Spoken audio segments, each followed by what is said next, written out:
배아 이식할 때 적절한 공간에다가 배아를 이식해 준다면 임신이 가능할 것 같아요. 왜 이런 현상이 일어나냐면 원인은 되게 다양해요. 명확하게 하나로 말하기는 좀 어려울 것 같은데,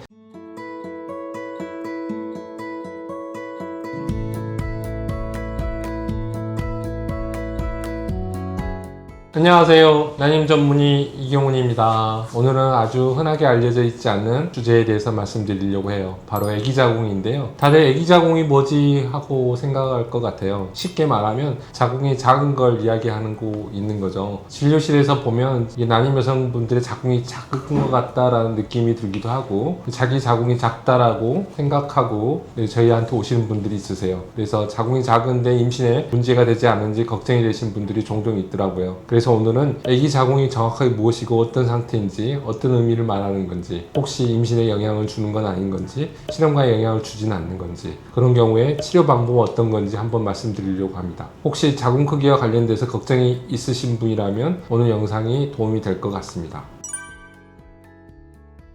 자궁은 여성의 골반 안에 위치하고 있고요. 방광과 대장 사이에 자리 잡고 있는 기관이잖아요. 흔히 알고 있다시피 임신이 이루어지려면 배아가 자궁 안에 착상을 해야 돼요. 착상된 배아가 자라서 아기로 발전하기 위해서는 자궁이 건강하고 충분한 공간을 유지해 주는 게 꼭 필요하죠. 그래서 자궁은 임신과 직결되어 있는 매우 중요한 기관이라 할 수 있어요. 통상적으로 자궁의 크기는 위아래 크기가 한 7cm, 앞뒤 크기가 한 4cm 정도를 봐요. 근데 이보다 한 50% 또는 70% 정도까지 약간 작은 경우를 작은 자궁이라고 부르기도 하는데요. 그 중에서도 사춘기 이전의 여성의 자궁처럼 발달이 덜 된 경우가 있어요. 이를 비유적으로 애기 자궁이라 하죠. 쉽게 말하면 충분히 커져야 되는 자궁이 이전의 청소년 크기 정도의 자궁을 유지하고 있는 상태라고 이해하시면 될 것 같아요.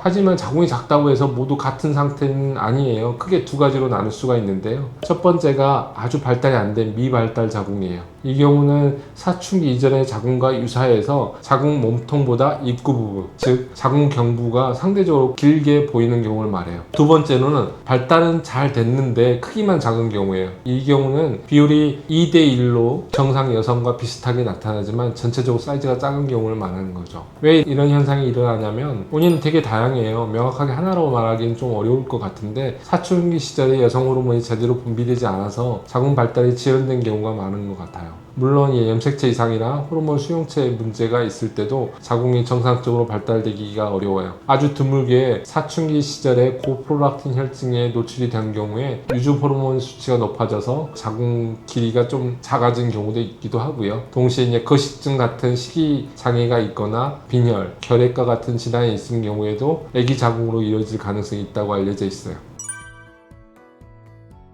임신이 되려면 제일 먼저 배아가 착상이 돼야 되잖아요. 그 다음에 잘 자라기 위해서는 자궁 내막이 충분히 발달하고 자궁광이라는 공간도 안정적으로 충분한 공간을 유지시켜줘야 돼요. 그런데 자궁이 정상보다 작으면 착상 환경도 불리해질 수 있어요. 실제로 자궁 길이가 되게 작은 경우 생리량이 적거나 아예 무홀경이 된 경우도 있으세요. 여성 호르몬이 부족해서 질 분비물이 작거나 거의 없는 경우도 드물지 않게 있죠. 동시에 자궁뿐만 아니라 질도 좁아져서 부부관계 자체가 아프거나 부부관계 자체를 어려워하시는 분들도 있으세요. 이 모든 증상들은 자궁도 충분히 발달하지 못했을 가능성을 배제할 수 없는 거죠. 한 연구를 보면 작은 자궁을 가진 29명을 조사해봤는데 반 정도는 한 번도 임신한 적이 없대요.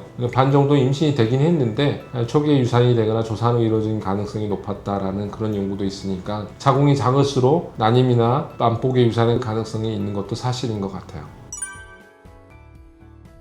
우선 기본적으로 여성 호르몬 치료를 생각해 볼 수가 있어요. 작은 자궁인 경우에 여성 호르몬이나 프로게스테론을 투여해서 자궁 발달을 조금 도와줄 수 있을 것 같아요. 일부 환자에서는 이러한 치료에도 반응을 보여서 자궁이 충분히 커지는 경우도 있긴 하고요. 자궁 내막이나 자궁광이 조금씩 개선돼서 크게 자라는 경우가 있기도 해요. 하지만 모든 분들이 동일한 반응을 나타내는 건 아니고요. 반응이 거의 없는 경우도 있어요. 1960년대에 프로게스테론을 장기 투여해서 마치 임신과 같은 상태를 유지해 준다면 자궁 발달에 도움이 된다는 보고가 있으니까 참고해 볼 수 있을 것 같아요. 최근에는 자궁광의 길이를 확장해 해주는 시술을 해보는 방법이 대두되고 있어요. 자궁망 확장술이라는 건 내시경을 통해서 자궁 안쪽 벽, 특히 양 옆부위를 0.5에서 0.7cm 정도 절개를 해서 자궁관 공간을 조금 넓혀주는 시술이에요. 공간을 좀 넓혀준 다음에 2, 3개월 정도 호르몬 치료를 하고 임신 시도를 하면 임신율이 좋아졌다는 논문이 있으니까 참고해 보실 수 있을 것 같아요.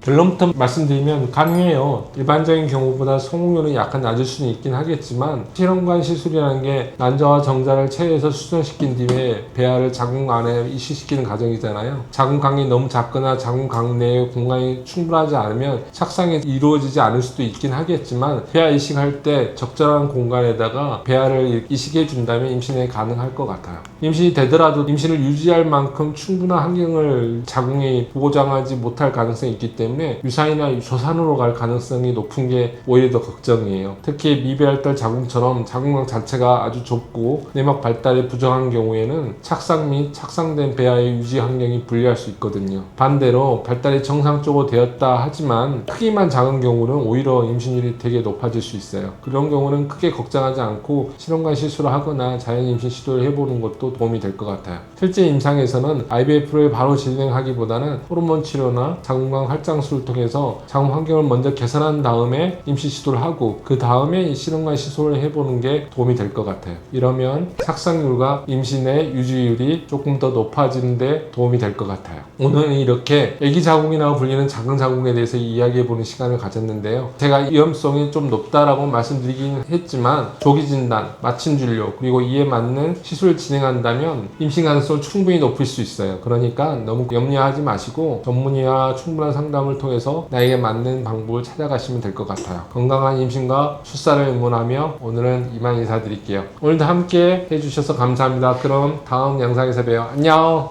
구독과 좋아요, 알림 설정 부탁드립니다.